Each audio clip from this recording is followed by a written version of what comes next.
Welcome, everyone, to Mythstorie, a podcast about myths and history. I am one of your hosts, Bryant, with my permanent guest, Cammie. Hey, Cammie.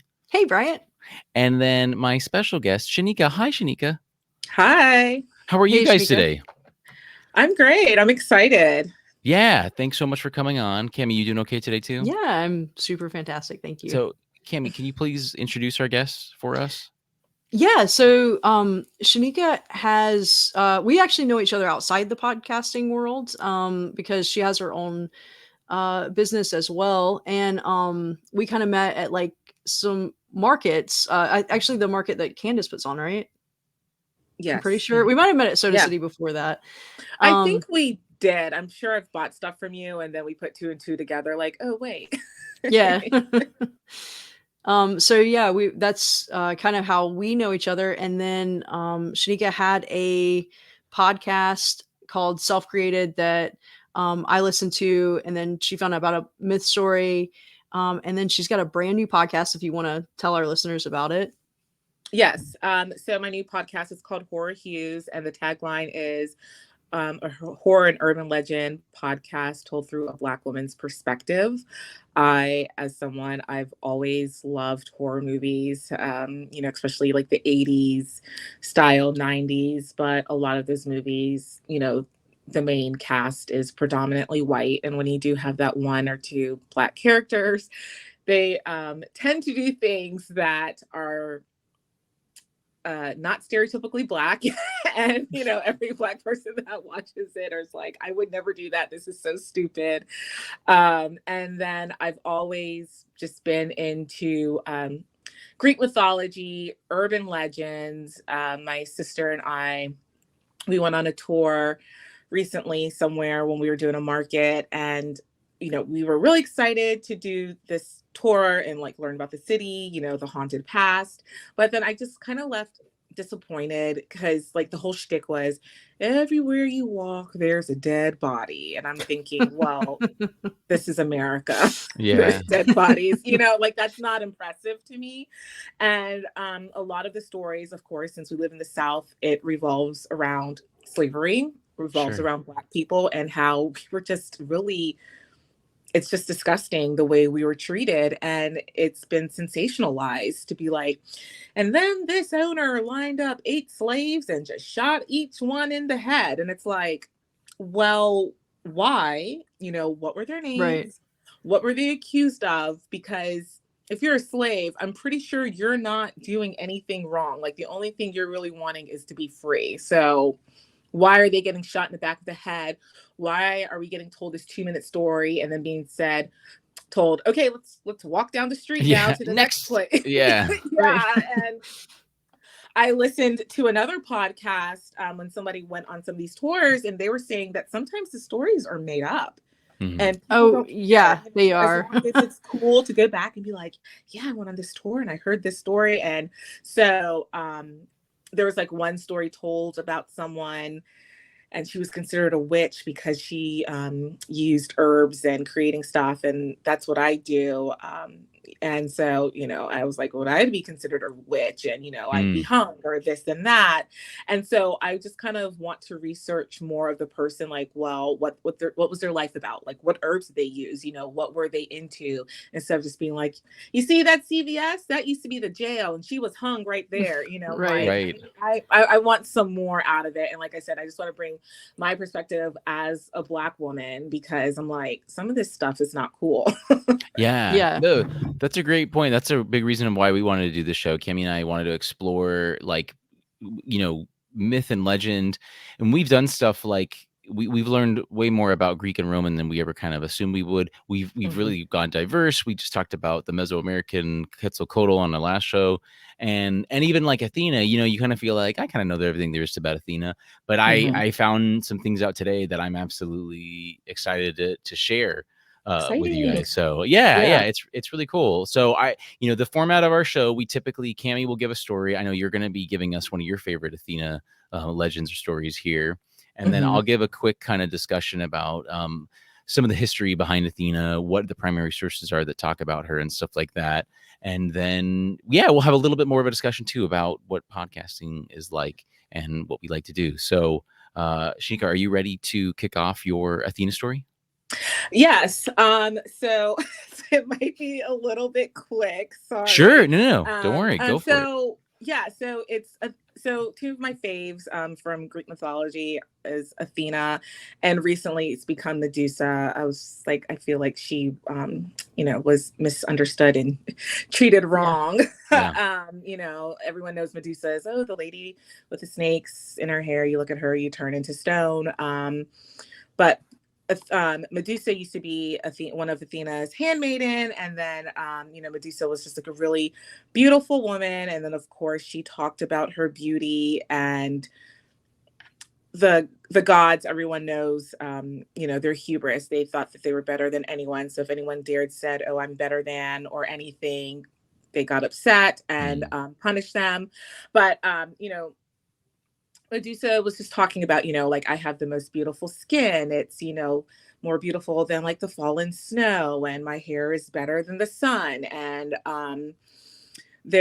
she always was just like admiring her looks, and she had someone sculpt her, and she was just like, what, this is not a good enough job. You didn't capture my beauty. You did. It's just terrible. Don't appreciate it. And then so Medusa talked basically to everyone about how gorgeous she was. That was her thing. Not mad at it. Go ahead. And so, one day she made a visit to the Parthenon with her friends, and that was the largest temple of the goddess Athena. And it was decorated with amazing sculptures and paintings, and everyone was in awe of them. And, Medusa's like, well, I'm not in here, so it can't be that great, the ego. And so, excuse me, of course, sorry, excuse me, Medusa's like, this temple would be more beautiful if I was in it. It's a shame that it's wasted on, Athena. I'm so much prettier than her. And, the gods are always listening in, and the friends were like, oh, watch what you say, because, you could get punished. And Medusa, her ego was too big for that. And so Athena comes down and lets her know, you're not prettier than me. I'm smarter, pretty, better in all ways, and I will punish you for thinking so. And that's kind of like how Medusa became to be with with the snakes in the hair and having the looks of men turning into stone. Right. Yeah. Turned into a Gorgon. Yeah. Yes. Oh my gosh. When you see, there's like old pottery and things like that. And like a traditional, just kind of standard Gorgon, nameless, hideous, like bearded, big mouth, usually smiling, but in a very sadistic-y kind of way. They're very like gluttonous and disgusting. And while Medusa wasn't really depicted that in like later stuff, that, if you're turned into a Gorgon, it's not good. Yeah. Right. Yeah. And then I also know there's more with when she had the relationship with Poseidon. And Athena wasn't like happy about that either. And I guess I can kind of say, like, I know we're kind of waiting for the questions, but Cami had asked how I got into mythology. Go for it. And I was like, I think, like everyone in 6th grade, when you do the Greek mythology in middle school, you're huge into it. But I just always remember being like, I'm not a fan of Zeus. Like, I know he was supposed to be like the cool guy. Yeah, right. But I'm like, okay, he's got this great wife and he does nothing but cheats on her. And then when he does, he can't even be in his body. Like, he has to turn into a bull. And then the like human, you can't look at him. Like, you can't look him in the eyes. I'm like thinking, like, what woman is this desperate to like hook up with a god that you're like procreating as he's like, not. He's no Hermes, I can tell you that. You're right. Yeah. So I remember reading this, and of course all the guys are like, oh yeah. I'm thinking, ew, this is terrible. Right. And we hear about Athena and how she is like poking her spear like through his head, and like that's how a splitting headache came to be, and that's like how she was born. Right. And I just thought that was just the coolest thing ever, that's how she was created. And it's kind of great that she was like the goddess of war, because women, of course, it's like all about like, oh, beauty and this and that and delicacy. And she's just like, no, I'm going to bring it down. I'm going to show you who I am. I'm literally coming out of your head. You're going to literally have a headache. I'm here. What are you going to do about it? Yeah. And I kind of always felt like she was the daughter who could push back a little bit more. And not, like wasn't too concerned about his wrath, because she was, I don't know. I think she was just kind of that chick. Yeah, he respected her in a way he didn't his other children, even the male children. Yeah. And I've always liked that. And I think maybe combined with like the heyday of, Power Rangers being on TV, and then like watching X-Men, and I love Storm. She was like my favorite because she was like one of the leaders. So just learning about Athena, I was like, this is amazing. Girls can be amazing and do awesome things, and it's not just guys.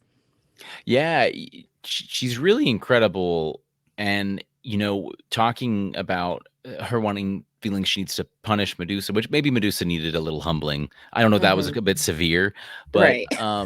The Trojan War is one of the oldest like stories that we have, one of the oldest epics that we have from Homer, and in it she is one of the only gods that actually backs the Greeks. The other gods, almost all the other gods, are backing the Trojans here, and the Trojans were really seen as like a great people, and even like the Romans end up being like, we are actually secretly Trojan. Did you know? But Athena actually, she supported the Greek hero Achilles, and she really did. She was into that, and there's a big theory or a big kind of suggestion that's because one of the Trojan princes, Paris, he had his beauty contest. He was living it up large with the gods. He had a beauty contest, and he decreed Athena was not the most pretty. So I think she does have a bit of a temperament here when it comes to other women being like signified as beautiful. And it's such a contrast because she's the goddess of war, and like the terms that are used in some of like Plato's dialogues and anything like that. She's like the not just of war, but of wisdom and strategic thinking and stuff like that. So it's fun to think like you can be wise and you can think strategically and like be, a battlefield champion, but you lose your crap when a woman says she's prettier than you. So it's very like, she's very humbling. She's very like almost approachable in a way, so it's really fun to see. And I like that you brought that up and talking about her and Medusa, because that is so important. And we did an episode on Medusa. We may need to go back just because we found out there's a whole lot there too. Yeah. It's crazy, and it's really cool to see in modern like psychology how those stories are used. And one of our favorite things that we've talked about is this concept of euhemerism, where it's the idea that these old stories and legends are like they're real events that happened, and they just kind of became legend. Like, you tell a story and it's like, oh, remember that one time when I was 16, the cops came by, and then you tell it like 15 years ago, and somehow like you fought a cop, and like, you jumped out the window, you stole a car. And it's like, I don't know if that actually happened, but like I've said the story enough that I think it did. So that's kind of what we think with a lot of these things. I don't have an exact euhemeristic idea with Athena, unfortunately. I do remember, like with the Medusa, there was the sack of that temple. They think it was an event that happened. Yeah, that's right. Yeah, so like there was a Gorgon temple, like, and we're talking like, I think this was like over 1000 BCE. So like way in the past, way in the past.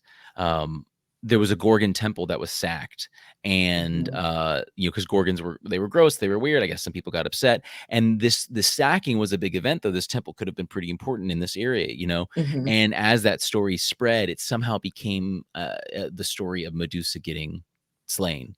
So it's really cool to think about that, and how like Athena's splitting from the neck of Zeus, like you say. Is an incredible story, one of the most unique births of the gods. What like why why is that? Why was it just some really creative storyteller, or some guy who's like drunk and he was trying to like just talk his way out of something, or did something crazy happen? Like, did someone get beheaded and there was a birth at the same time, and this woman who was really important actually existed, and stuff like that. So it is really fun to see. And I wanted to look and see like what's the oldest reference to Athena, like what's the oldest thing we have, and it looks like Homer's hymns, stories about the Greek pantheon and stuff like that is the oldest reference somewhere between the 7th and 9th century BCE. So, which I kind of expected, but I couldn't see, and I may be wrong, but I did do some research. I didn't see, like, there wasn't really any old pottery or anything like that, or frescoes that were older than Homer's myths, but because I really wanted to see that. I remember we found, when it came to Medusa and the Gorgons, there is some like Gorgon iconography and stuff like that it was, I want to say, like over like 10,000 or 15,000 BCE. So Gorgons themselves were in the Greek mind, the Mediterranean mindset, for thousands of years before Homer decided to be like, yo, I'm gonna write the Iliad and stuff. So it's crazy, but no, that's great. Yeah, Athena's such a great character, and we never specifically talked about her before, so it's fun to see. And especially, like, I could see how she's appealing to other women as like a very notable woman herself, but she's really interesting to me too.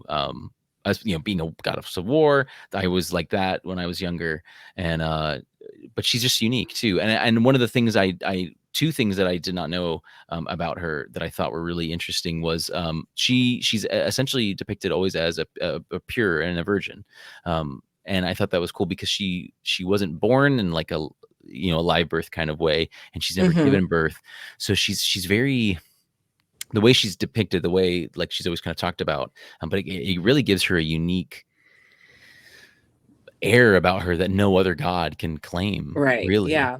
And I thought that was wild. And then there was something else. So sometimes she's given the epithet tritogenia, which essentially means like triple born. And we don't know what that means. Apparently, it's referenced in certain things. I didn't see exactly what it was. Maybe like pseudo Apollodorus, some old like Roman stuff. What, you got something, Cam?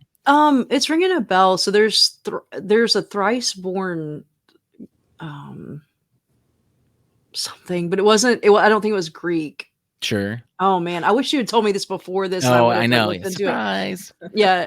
And I don't also, know. It's ringing a bell. I don't. There's know like apparently there's like a lingual connection that it could also mean born of the water, but it kind of literally means triple born. But we don't know like what this connection is to this epithet. But she's given this epithet in certain sources.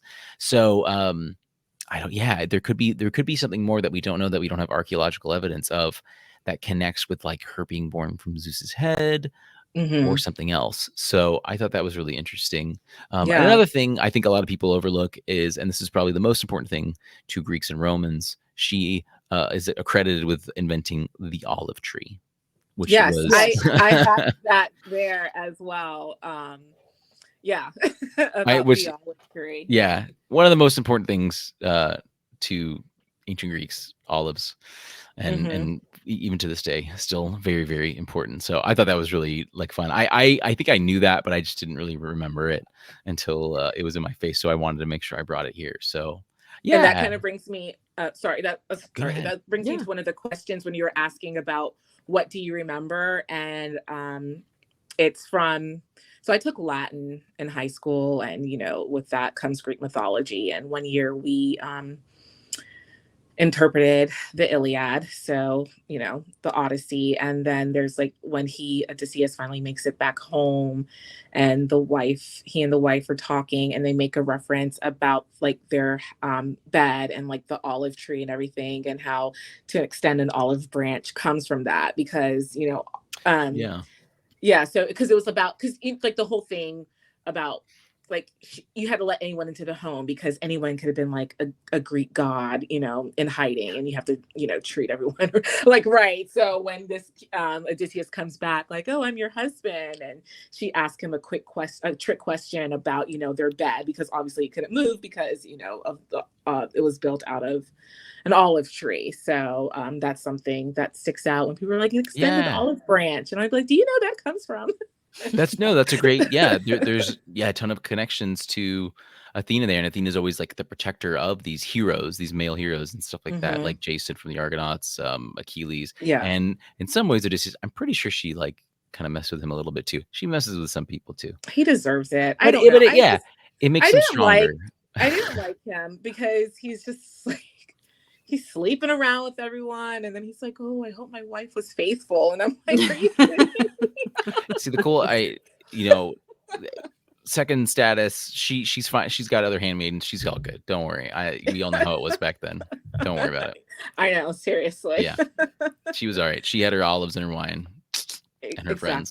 She was good. Yeah, her friends. I was gonna go back to what you were saying about Medusa real quick. Sure. She's kind of being written differently. I haven't had a chance to read it yet, but this book just came out February of this year called Stone Blind, and it's kind of a retelling of Medusa and her story. And from what I've saw, that it's getting some really good reviews. So I'm definitely gonna check that out.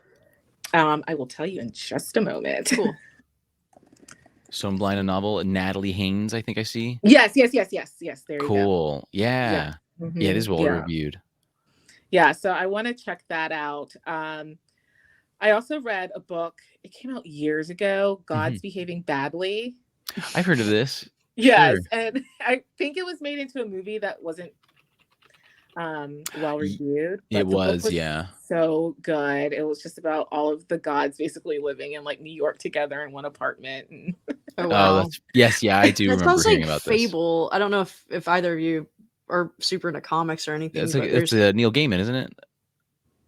Or no, but it feels like that a little bit, right? But because they're all personified, like the fairy tales are. That's right. Yeah. Like you have the big bad wolf, and he's like the sheriff of the town, or whatever. Right. That's right. Yeah. No, that is really good. And then going back to something else that you'd mentioned about, how the stories were there for thousands of years before Homer came and wrote the Iliad. I was also thinking about when you had asked me what influenced, are there any myths that inspired me or influenced me?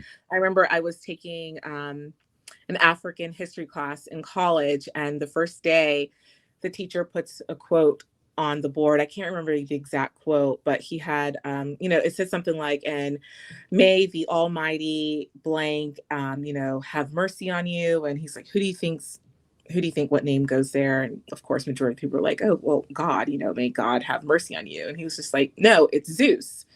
And we were like, oh, okay. It's a quote about Zeus. And basically his whole thing was, I'm not trying to change your mind or say, one religion's better than the other, but Christianity is not the only religion. It's fairly still new compared to other religions, and every culture has like their stories. You know what I mean? For sure. So he was like, just keep an open mind when you like when you're in my class. And then I remember how he hated the movie The Lion King because it was based off of Sundiata, which is like an old African, which I think I'm going to actually review. I remember reading it for his class, but I remember he just like hated The Lion King because he was like, they stole it. And I was like, okay, but.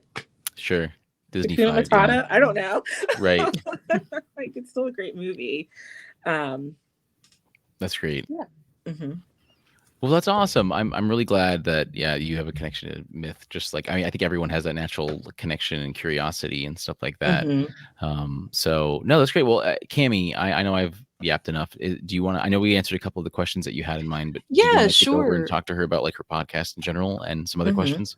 Yeah, absolutely. So you kind of spoke to a couple of the questions that I asked, of course, but what you kind of mentioned what draws you to Athena, but what draws you to Medusa specifically?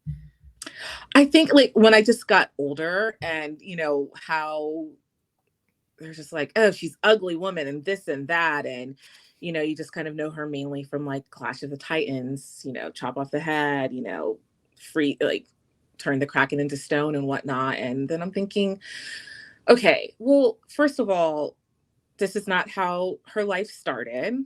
Yes, I understand she has an ego, but the punishment was a little bit too harsh. Also, I'm like, if she's just like down there living her best life, it's not her fault that these men try to come and like bother her, and she just like happens to turn her into stone. I don't know. I guess I'm just like at an age and a point in my life where I'm just like pro women. I'm just like, do what you gotta do. And if it's turning men into stone, so be it. So sorry, Bryant. Don't look us directly in the eye. Right. Hey, listen, that's you see this half person here. That's what happened. Oh, right. Yeah. Listen, I have 2 boys. I love them, but I'm always like, respect all women because we're awesome. So, and then I think also, my son, he was huge into Percy Jackson, and Oh then, yeah.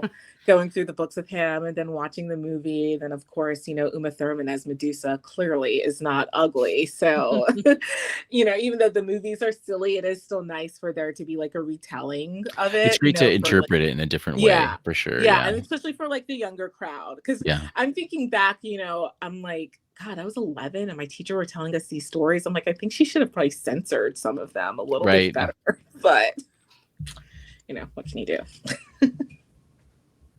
I mean, when we did the Medusa episode, I don't know if you've listened to it yet, but she was definitely a sympathetic character in our knowledge of it, and it was like one of the stories that we found was that Poseidon actually raped her, Yes. and Athena didn't punish her with the Gorgon thing. She actually was doing it to protect her so people wouldn't try to do that again, because she was like a favored priestess. So there's like different versions of it, Right. and Yeah. that too, which I really like that, because it puts both women, it takes the ego out of it, and it makes both women like sympathetic. Absolutely. In a way. Yeah. I know you mentioned a couple of books. Do you have any others that are kind of like must reads for like mythology compilations or just stories in general? So I mean, no, sometimes Google. Right. But of course, Edith Hamilton's mythology. Yeah. I know. Dante's Inferno, of course, I loved that. Honestly, I need to do better. And that's like another thing I want to do my podcast is listening to other cultures, reading about their stories. Cause I do think like Greek mythology kind of like has the monopoly on it. Like Sure. when people are listening to other stories. I guess I could bring in the Bhagavad Gita. Of course, I've had to read that for my yoga teacher training. So that's like another popular story. And then just, I guess, like just teachings that I've learned, through yoga training. Again, thousands and thousands and thousands of years old, and like the gods and goddess, and like the mortis that they have, and like the different interpretations, and Ganesh, and all of that. So Yes, well, yeah, always good to bring up. Yeah. It is really like one of the most layered I will say mythologies, but like religions in general. Because the deeper you go, like the deeper you can go. Yeah, I mean, it's so much. Like, yeah. Yeah, because like Christianity has like a definite starting point, like a definite like stopping point too. Like, like you go back far enough, but you can go further and further. Yeah. And it's just kind of interesting how it's kind of taken over, as this religion or no religion at all. Sure. And I mean, I can even talk about that, like when it comes to yoga and how people say yoga is a religion, and it is not at all. It's, people that have made it a religion. Yeah, that's well put. Well, fantastic. I think that kind of wraps up a lot of the discussion on Athena that we had. Thanks for bringing in like your personality and your interest into this. It's always fun to hear like a different perspective. I guess the last thing we need to specifically talk about is your new solo show, Horror Hues, right? Yes. So yes. What's the angle? What's going to happen? Where's it going? So I'm going to do some solo episodes, but what I'd like to do is have guests come on, kind of what like you guys have done, and probably tell them the story and get their reaction to it, being like, okay, well, that's messed up, or that's ridiculous, or, so just kind of having a conversation. And I want to do, the possibilities are endless, truly. Horror movies.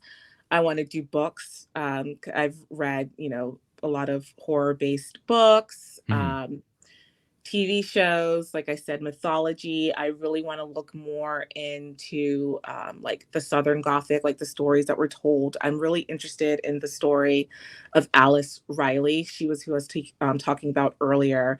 And all you know about her is like, oh, the ghost that's in such and such park in Savannah. And if you know, she might snatch your baby because, you know, they hung her 2 days after she had her child. And it's like, well, she was a person, you know, Right. again, like, why, you know, like why, Well, you know, did she do how this? it's how authority treats victims. Yes. Yeah. And it's just that same story like over and over, just told, you know, different ways. But Yeah. because it's more about like the murder or more about the Exactly tragedy than it is about the person. Yeah. Yeah. And I don't know, like my sister and I, we were just so annoyed on the tour because he had like this long beard and he kept on like flicking it, and he just like was doing these like dramatic pauses, and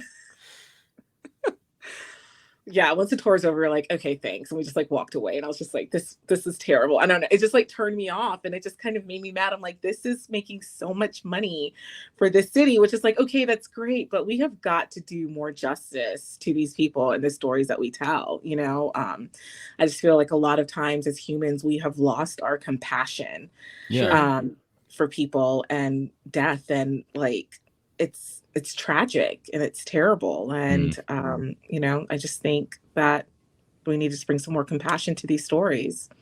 No, I like and I it. hope we do so. Yeah. Yeah. And like, you know, not all my things will be serious. My first episode I did was The Blackening, which was, you know, like who dies first when everyone in the cast is black. And that was great to talk about, just kind of like a light, you know, icebreaker. And Sure. you know, it was after 40 years of watching horror movies, I finally had a character who had my name, and I'm like, oh my gosh, finally. That's cool. There's a final girl with my name and looks like me, and as someone, like I said, that's obsessed with horror movies, I never thought that would happen. Yeah. Right. So you know, just stuff like that. I love when you brought up Scream 2 in it. Okay. I don't want to say too much, but like when you were like, yeah, it was Jada Pinkett Smith like didn't die, but she died in like the first like minute of that movie. I know that. I mean, I can even talk about like probably on another episode, like the marketing genius that was the Scream movies of putting characters on the cover that did not make it to the credits. Who thought Drew Barrymore was gonna get it in the first 10 minutes? You know what I mean? Like, yeah. Oh, yeah. I mean, that was like their MO was like, let's just kill the most famous person that's on this cast. So we don't have to pay them as much, right? Have them on set. Yeah. I know. Well, that too. Financial move. Yeah. I love it. Yeah. So, but yeah, that was funny when that scene happened in The Blackening, and a cousin who wanted to go see it just for her, and my sister's like, okay, well, have fun. Enjoy the next hour and 30 minutes of her not being in it, but right. You're gonna have to find another character you like. Yeah, pretty much. So, and then there was another character in there who was black, and she was smart-ish, but then of course she had to die because that's what they did in horror movies back in the 90s, you know. Yeah.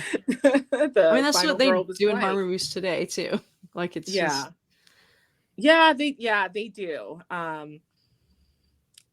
I mean, well, you know, I still know what she did last summer. The second one, Brandy, she survived. But I think maybe after a while, these characters must have put clauses in, like, listen, I'm not gonna be the only black person. And you know, we used to joke about that and say that about LL Cool J. We're like, how is he surviving in all these horror movies, like in Halloween and Deep Blue Sea? Yeah. Deep Blue Sea is like one of my favorite. We love that movie, but the fact he's like he's in an oven and then he jumps out and then the shark doesn't get him, we're like, what clause does he have in his contract? Right. And like H2O, Michael Myers just like walks right by him. I'm like, come on, like I mean, power to him for making it, but it was kind of silly. That's great. Well, we look forward to seeing some more, especially from like a solo show. It's a challenge, but it's also like kind of fun, I think, to do that way. I imagine. So yeah, definitely. again, thank you for being on our show. It always is nice to have someone like another voice in the mix of it. And it's been a while since we've had another guest on. So thanks again for coming here and sharing your thoughts. Do we have any last words? Any last questions? Well, I just wanted to thank you for being on. What day does the podcast drop? So I'm going to try to drop them on Wednesdays. I'm really trying to do some like batch recordings right now, like research and everything. I actually have some older episodes on my other podcast. I think I might bring over to this one because, like I said, because I brought some friends over and we reviewed the book from Grady Hendrix, the Final Girl Support Group, which was actually pretty cool. And in fact, we talk about it on there. There's so it's basically like what happens when you're a final girl and all the recognition goes away. Like the news people have left, you're not being asked for interviews anymore. Like, what do you do with your trauma? And basically it's final girls that would meet up. And one of the characters in there who's Black gets killed. And I want to say she kind of gets killed off screen because we never hear her talk. We only know about her through the other character's description. But of course she's like, oh, she's strong, she's this and she's that. But she just like didn't watch her back this one time. And I'm like, okay, so we're starting off by killing the only Black woman that's a final girl. But then y'all are like, oh, but she was so strong and this and that. I'm like, okay, but she got killed. And we don't even get to see her perspective. We're being told about her through the other character's perspective. Well, that's like Kendra from Buffy. Like she was probably the best Slayer. Oh my God, don't get me started on that. And she just gets killed like for no reason. It was like, what are you doing? It was so cheesy how they did it with her, with Drusilla. And that's like another show I might revisit a little bit. That show had a big influence on me. I might talk about how I actually think that Angel may have been a better show when I look back on it. Sure. Joss Whedon. I liked Angel a lot. Honestly, Cordelia is one of my favorite characters in the series, and she's so highlighted in that show. Do you know Cordelia was supposed to be Black? I did not know that. She was supposed to be Black, but they always had in mind that her and Xander would be in a relationship, and so they weren't trying to push the interracial relationship back then. Yep. So well, they tried to make Willow straight in the first episode too, or the first 4 seasons. She and her and Xander were together. Just did. Yeah, I think like the 90s. I don't know. Like people just, I guess it was different, but like people were just see what you could bend, see what would break. What can we get away with? But they didn't try hard enough. I feel like.